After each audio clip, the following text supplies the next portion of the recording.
It's been almost 10 years since the International Court of Justice ceded the oil-rich Bakassi to Cameroon. But since the area was officially handed over to Cameroon about 6 years ago, the original inhabitants of the land say the federal government of Nigeria has failed to resettle them. Frustrated by the situation, some residents recently declared independence for the people of Bakassi, prompting calls in certain quarters for the review of the ICJ judgment. Our political correspondent Ita-Giwa has this report on recent developments over the issue.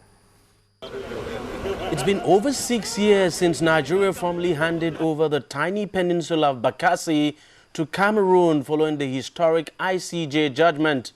10 years after the verdict and 6 years after that formal handover, the issue of Bakassi is now back again in the front burner.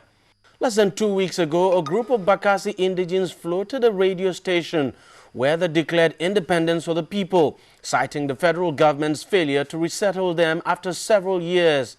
That action has suddenly made Bakassi a hot topic in the country. It's when you have made a promise to a set of people and you don't keep that promise, you push them to the wall. That is what it is, basically. I do know that at the time... Though she does not support the independence declaration, Florence Ita-Giwa, one of the leaders in Bakassi, says those pushing for independence may be doing so out of frustration with the federal government. I don't really blame those boys that went to declare, because I personally have had to live with a lot of constraints. But right now as I speak, I'm pushed to the wall. You know, I'm very, very emotional about it, and I really don't care what happens again. All we want is that we want my people to be relocated and taken off the street. Some members of the National Assembly waded into the issue recently, asking the federal government to petition the International Court of Justice to review its verdict, with claims it had till October this year to do so. But Mr. Femi Falana says it's an erroneous claim. As far as international law is concerned, that case, as it were, can no longer be reopened.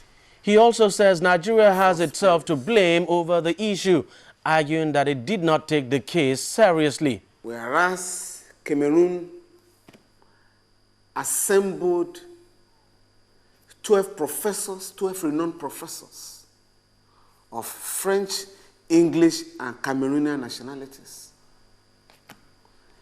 Nigeria had a good team, but for political reasons,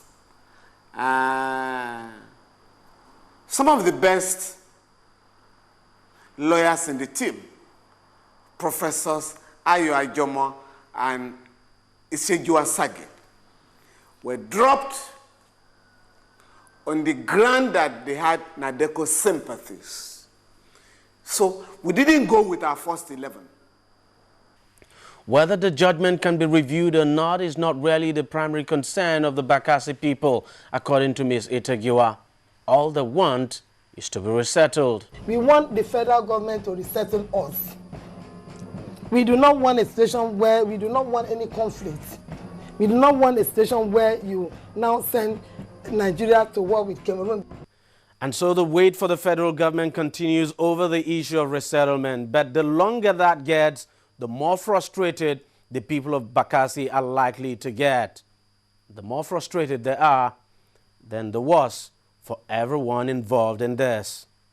Ita-Giwa, Channels Television News.